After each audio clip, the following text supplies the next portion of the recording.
இன்னைக்கு தான் புதுசா மொத்தம் 23 எம்எல்ஏக்கள் தமிழ்நாட்டின் அமைச்சராக புதுசா பதவி ஏத்துக்கிட்டு இருந்திருக்காங்க.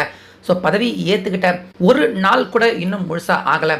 அதுக்குள்ள இப்ப முதல்வர் விஜய் அவர்கள் பதவி ஏத்துக்கிட்ட அந்த அமைச்சர்கள் எல்லாருக்குமே அவங்க எதிர்பார்க்காத ரொம்ப பெரிய ஒரு ஷாக் அதிர்ச்சியை கொடுத்திருக்காரு.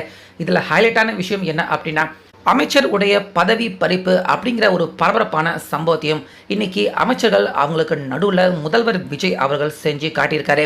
ஸோ அது மட்டும் கிடையாது, இன்னைக்கு பதவி எடுத்துக்கிட்ட அந்த 23 அமைச்சர்கள் அவங்க எல்லாருமே யார் யாரு, அதில் எத்தனை அமைச்சர்கள் வயது ரொம்ப கம்மியான அமைச்சர்களாக இருக்காங்க, சீனியர் அமைச்சர்கள் அவங்க எல்லாருமே யார் யார் அப்படிங்கிற முழு விவரம், தெளிவான விவரம், டீட்டெயில் எல்லாத்தையுமே இந்த வீடியோவில் பார்க்கலாம். ஸோ அதனால் வீடியோவை ஸ்கிப் பண்ணாமல் பாருங்கள். கடந்த 10ஆம் தேதி முதலமைச்சர் விஜய் அவர்கள் முதல்வராக அவர் பதவி எடுத்துக்கிட்டாரு. ஸோ அவரோட சேர்த்து மொத்தம் 10 முக்கியமான இலாக்காக்கான தமிழக வெற்றி கழகத்தின் அமைச்சர்கள் அவங்க அமைச்சர்களாக பதவி எடுத்துக்கிட்டாங்க. அதுக்கப்புறமா இன்னைக்கு கிட்டத்தட்ட 11 நாட்கள் கழிச்சு எந்தெந்த துறைக்கு அமைச்சர்களை நியமனம் செய்யணுமோ அந்தந்த துறைகளுக்கு இன்னைக்கு தமிழக வெற்றி கழகம் தலைமையிலான முதலமைச்சர் விஜய் அவர் முன்னாடி, அதே போல ஆளுநர் முன்னாடி மொத்தம் 23 இலாக்காக்கள், அந்த இலாக்காக்கு கூட்டணி கட்சி, அதுக்கப்புறமா தமிழக வெற்றி கழகம், இப்படி எல்லாரையும் சேர்த்து 23 அமைச்சர்கள் புதுசாக இன்னைக்கு பதவி ஏற்றுக்கிட்டாங்க. ஸோ அந்த அமைச்சர்கள் எல்லாருமே யார் யார் அப்படிங்கிறத இங்கே சுருக்கமாக பார்த்துடலாம். இதில் அமைச்சர் ஸ்ரீகாந்த் அவருக்கு மீன் வளம் துறை, அடுத்து கமலி அவங்களுக்கு கால்நடை, அமைச்சர் விஜயலட்சுமி அவங்களுக்கு பால் வளத்துறை, அடுத்ததா ரவிச்சந்திரகுமார் அவருக்கு வனத்துறை, அடுத்ததா வினோத் அவருக்கு வேளாண் துறை, ராஜீவ் அமைச்சர் அவருக்கு சுற்றுலாத்துறை, ராஜ்குமார் அவருக்கு வீட்டு வசதி துறை, அடுத்ததா காந்தி ராஜ் அவருக்கு கூட்டுறவு துறை, மதன்ராஜ் அவருக்கு சிறு குறு வேலை வாய்ப்பு துறை, அடுத்து ஜெகதீஸ்வரி அவங்களுக்கு மகளிர் நலத்துறை, அடுத்ததா லோகேஷ் அவருக்கு வணிகம் மற்றும் பத்திரப்பதிவு துறை, அடுத்து விஜய தமிழன் பார்த்திபன் அவருக்கு போக்குவரத்து துறை, ரமேஷ் அவருக்கு ஹிந்து அறநிலைத்துறை, ஆர் குமார் அவருக்கு ஏஐ தொழில்நுட்ப துறை, அடுத்து தென்னரசு அவருக்கு வெளிநாட்டு தமிழக நலன் துறை, அடுத்ததா சம்பத் அவருக்கு பிற்படுத்தப்பட்டோர் நலன் துறை, அதுக்கப்புறமா முகமது அவருக்கு தொழிலாளர் நலன் துறை, அடுத்து மரியா வில்சன் அவருக்கு நீதித்துறை, விக்னேஷ் அவருக்கு மது விலக்கு துறை, அப்புறம் அடுத்ததா சரத்குமார் அவருக்கு வணிகத்துறை, அப்புறம் கடைசியா காங்கிரஸ்ல 2 பேருக்கு விஸ்வநாத் அவருக்கு பார்த்தீங்கன்னா உயர்கல்வித்துறை, அப்புறம் ராஜ்குமார் அவருக்கு சுற்றுலாத்துறை.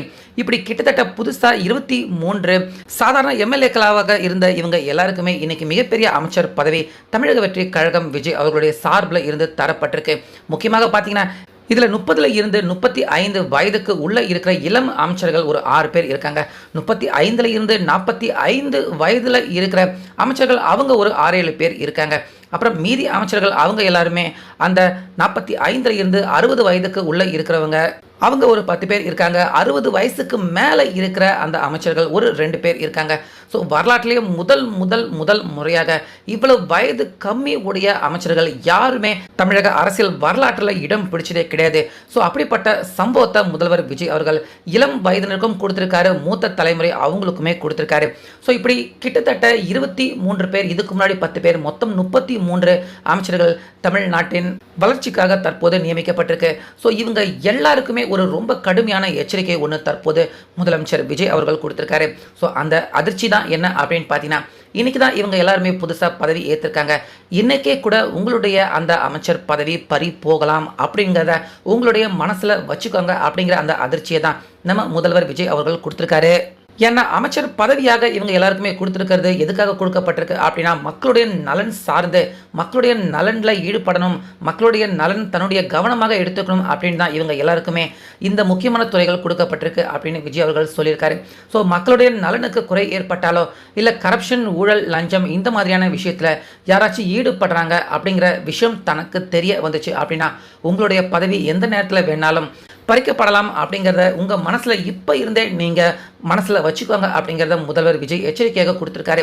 அதாவது இன்றைக்கி தான் நீங்கள் பதவி ஏற்றுக்கிட்டு இருக்கீங்க, உங்கள் மேலே ஏதாச்சும் ஒரு குற்றச்சாட்டு இன்றைக்கே வந்துச்சு, அது நிரூபிக்கப்பட்டுச்சு அப்படின்னா இப்போவே கூட உங்களுடைய அந்த அமைச்சர்கள் பதவி நிச்சயமாக பறி போகலாம் அப்படிங்கிறத எப்பயுமே உங்களுடைய மனசில் அதை வச்சுக்கிட்டு செயல்படணும் அப்படிங்கிறத முதல்வர் விஜய் அவர்கள் அதிரடியாக இந்த விஷயத்தை அமைச்சர் பதவி ஏற்றுக்கிட்ட எல்லாருக்குமே இதை ஒரு எச்சரிக்கை மாதிரியும் கொடுத்துருக்காரு, ஒரு அட்வைஸாகவும் எல்லாருக்கும் கொடுத்துருக்காரு.